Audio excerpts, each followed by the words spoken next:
Hello students, welcome back to my channel. कैसे हैं आप सभी लोग? आई होप आप सभी लोग बहुत अच्छे होंगे और आप लोग की पढ़ाई भी बहुत अच्छी चल रही होगी। मैं इस समय आप लोग के साथ में शेयर कर रही हूँ मेडाइवल इंडिया के कुछ इंपॉर्टेंट क्वेश्चंस। इसमें से आज का हमारा टॉपिक है सूफी और भक्ति आंदोलन। इससे पहले मैंने बाकी सारे टॉपिक्स एंशिएंट इंडिया और मेडाइवल इंडिया के भी कवर किए हैं। आप वो सब जा कर के भी मेरे चैनल पर जा कर के चेक कर सकते हैं। और हमारे पॉलिटी के क्वेश्चंस भी मैंने डिस्कस किए हैं और इस समय हमारा इकोनॉमी भी चल रहा है, तो आप लोग उसको भी जा कर के देख सकते हैं। आइए हम स्टार्ट करते हैं अपना आज का वीडियो। सबसे पहला जिसमें हमारा क्वेश्चन है वो है संत निम्बार्क अकबर के समकालीन थे। सेकंड है हमारा संत कबीर शेख अहमद सरहिंदी से अत्यधिक प्रभावित थे। इसके 4 ऑप्शंस दिए गए हैं, केवल एक, केवल दो, एक और दो दोनों, और डी ना तो एक और ना ही दो। इसका जो पहला है वो आंसर सही होगा, ए, संत निम्बार्क अकबर के समकालीन थे। नेक्स्ट हम बात करेंगे निम्नलिखित में से किस चिश्ती संत को चिराग ए दिल्ली कहा जाता है। इसके 4 ऑप्शन हैं, मोइनुद्दीन चिश्ती, फरीदुद्दीन, निज़ामुद्दीन औलिया या फिर नासिरुद्दीन। इसका जो सही ऑप्शन है वो जाएगा ऑप्शन नंबर सी, निज़ामुद्दीन औलिया। थर्ड क्वेश्चन हमारा है निम्नलिखित में से कौन इस्लाम से प्रभावित था। इसके 4 ऑप्शन दिए गए हैं, चैतन्य, मीराबाई, नामदेव या फिर वल्लभाचार्य। इसका जो सही ऑप्शन है वो हो जाएगा option number B, Mirabai. Next question हमारा है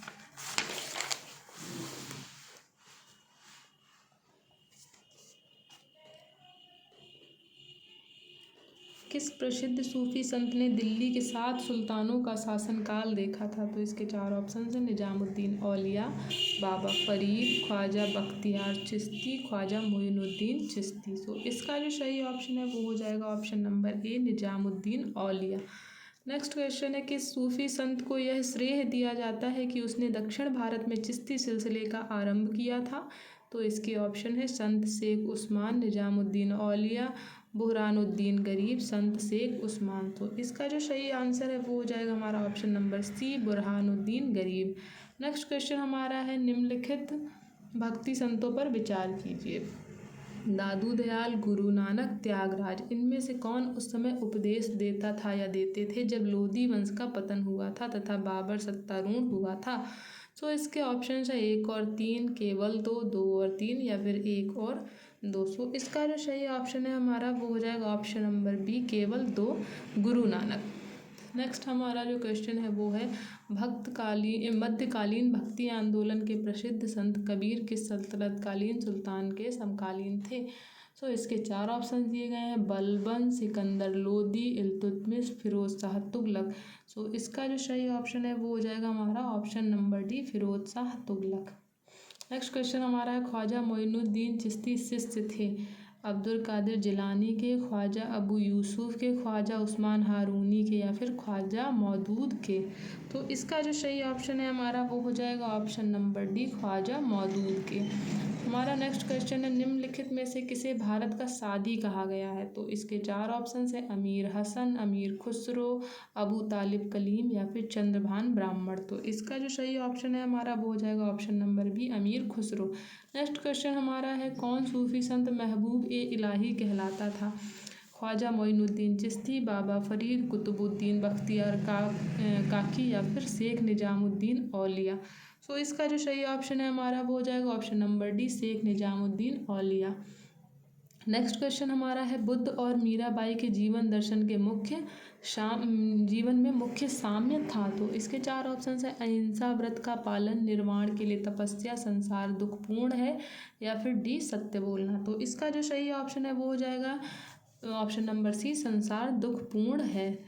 इसके बाद नेक्स्ट हमारा क्वेश्चन है कृष्ण का अवतार किस संत को माना जाता है। चैतन्य महाप्रभु, रैदास, दादू या फिर सूरदास। इसका जो सही ऑप्शन है वो हो जाएगा हमारा option number D, Surdas. 13 number हमारा क्वेश्चन है तुलसीदास किस मुगल शासक के समकालीन थे। हुमायूं, अकबर, जहांगीर या फिर शाहजहां के। इसका जो सही ऑप्शन है वो हो जाएगा option number B, Akbar. Next question हमारा है निम्नलिखित कथनों पर विचार कीजिए। बीजक संत दादू दयाल के उपदेशों का एक संकलन है। सेकंड है पुष्टि मार्ग के दर्शन को मध्वाचार्य ने प्रतिपादित किया था। ऑप्शन है केवल एक, दो, एक और दो, दोनों, ना तो एक और ना ही दो। तो इसका जो सही ऑप्शन है वो हो जाएगा ऑप्शन नंबर ए, केवल एक। बीजक संत दादू दयाल के उपदेशों का एक संकलन है। नेक्स्ट क्वेश्चन हमारा है, मध्यकालीन भारत के निम्नलिखित में से किस संत का जन्म प्रयाग में हुआ था? कुंभन दास का, रामानंद का, रैदास का या फिर तुलसीदास का? तो इसका जो सही ऑप्शन है वो हो जाएगा ऑप्शन नंबर बी, रामानंद का। नेक्स्ट क्वेश्चन हमारा है, कबीर एवं धर्मदास के मध्य संवादों के संकलन का शीर्षक है। सो इसके 4 ऑप्शन दिए, सबद, अमरमूल, साखी, रमैनी। तो इसका जो सही ऑप्शन है वो हो जाएगा ऑप्शन नंबर बी, अमरमूल। नेक्स्ट हमारा क्वेश्चन है, निम्नलिखित में से कौन सी रचना संत तुलसीदास की नहीं है? गीतावली, कवितावली, विनय पत्रिका या फिर साहित्य रत्न? तो इसका सही ऑप्शन हो जाएगा ऑप्शन नंबर ए, गीतावली। नेक्स्ट है, भारत में चिश्तिया संप्रदाय का प्रथम सूफी संत था? शेख मोइनुद्दीन चिश्ती, हमीदुद्दीन नागौरी, कुतुबुद्दीन बख्तियार काकी या फिर निजामुद्दीन औलिया? तो इसका जो सही आंसर है वो हो जाएगा कुतुबुद्दीन बख्तियार काकी। नेक्स्ट हमारा क्वेश्चन है, निम्नलिखित सूफीवाद के सिलसिलों में कौन संगीत के विरुद्ध था? चिश्तिया, सुहरावर्दिया, कादरिया या फिर नक्शबंदिया? तो इसका जो सही ऑप्शन है वो हो जाएगा option number C, Qadiriya. Next हम बात करेंगे, निम्नलिखित सूफियों में से किसने कृष्ण को औलिया के रूप में माना? शाह मोहम्मद गौस, शाह अब्दुल अजीज, शाह वली उल्लाह, ख्वाजा मीर दर्द? सो इसका जो सही ऑप्शन है वो हो जाएगा ऑप्शन नंबर सी, शाह वली उल्लाह। नेक्स्ट क्वेश्चन है, संत कवि कबीर से संबंधित छंदों का संग्रह निम्नलिखित में से किस या किन परंपराओं में किया गया है? बीजक वाराणसी वाला, कबीर ग्रंथावली राजस्थान वाला या फिर आदि ग्रंथ साहिब? तो इसका सही ऑप्शन हमारा हो जाएगा 21 का सी, 2 और 3, कबीर ग्रंथावली राजस्थान वाला, आदि ग्रंथ साहिब। नेक्स्ट हम बात करेंगे,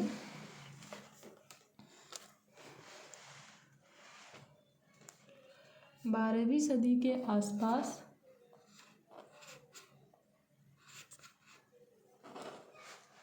सदी के आसपास इस्लामिक दुनिया के विभिन्न हिस्सों में सूफी सिलसिलों का रूप निर्धारण आरंभ हुआ, जो प्रकट करता है। इसके ऑप्शन है, गुरु और शिष्य के बीच निरंतर संपर्क, पैगंबर मोहम्मद की अविच्छिन्न आध्यात्मिक वंशावली, थर्ड है भक्तों की ओर आध्यात्मिक शक्ति की आशीष का हस्तांतरण। सो इसके ऑप्शन 1 और 2, केवल 2, 1 और 3 या फिर 1, 2, 3। सो इसका सही ऑप्शन जो है वो हो जाएगा हमारा ऑप्शन नंबर बी, केवल 2, पैगंबर मोहम्मद की अविच्छिन्न आध्यात्मिक वंशावली। नेक्स्ट है हमारा, निम्नलिखित कथनों में से कौन सा सही नहीं है? अल बरूनी ने सूफी मत के ईश्वरीय प्रेम की पहचान भगवद गीता के समांतर परिच्छेदों में स्वावलोकन के रूप में की है। नेक्स्ट है हमारा, अल बरूनी के अनुसार आत्मा संबंधी सूफी सिद्धांत पतंजलि के योग सूत्र के सिद्धांत के समान थे। नेक्स्ट है हमारा, सूफी मत पर हठयोग के प्रबंध अमृत कुंड का स्थायी प्रभाव पाया जाता है। नेक्स्ट है हमारा, योगियों के साथ हजवीरी का संवाद ये दर्शाता है कि मानव शरीर के विभाजन के उनके सिद्धांतों से प्रभावित था।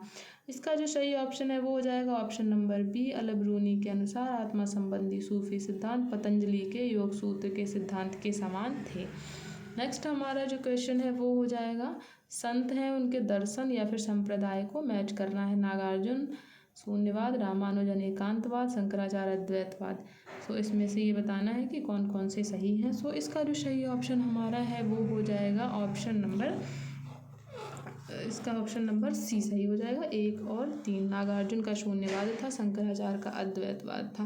नेक्स्ट हम बात करेंगे, फर्ज ए इजदी का विचार जो मुगल राजतंत्र का आधार था, इनमें से किस सूफी संत द्वारा सबसे पहले विकसित किया गया था? शिहाबुद्दीन सुहरावर्दी, निजामुद्दीन औलिया या फिर इब्न अल अरबी या फिर बयाजिद बिस्तामी? तो इसका जो सही ऑप्शन है वो हो जाएगा option number A, Shihabuddin Suhrawardi. Next question है, निम्नलिखित में से कौन चिश्ती सूफी संत नहीं था? ख्वाजा मोइनुद्दीन, बाबा फरीदुद्दीन गंज शकर, निजामुद्दीन औलिया या फिर शेख बहाउद्दीन जकारिया? तो इसका जो सही ऑप्शन है वो हो जाएगा हमारा option number D, Sheikh Bahauddin Zachariah.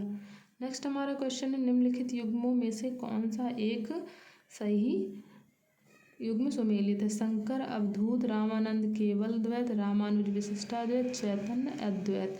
तो इसका जो सही ऑप्शन है वो हो जाएगा ऑप्शन नंबर सी, रामानुज विशिष्टाद्वैत।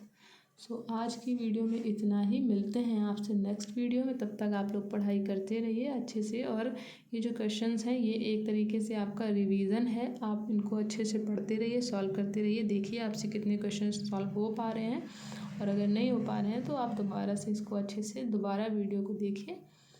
ठीक है, मिलते हैं आपसे नेक्स्ट वीडियो में। तब तक के लिए बाय बाय।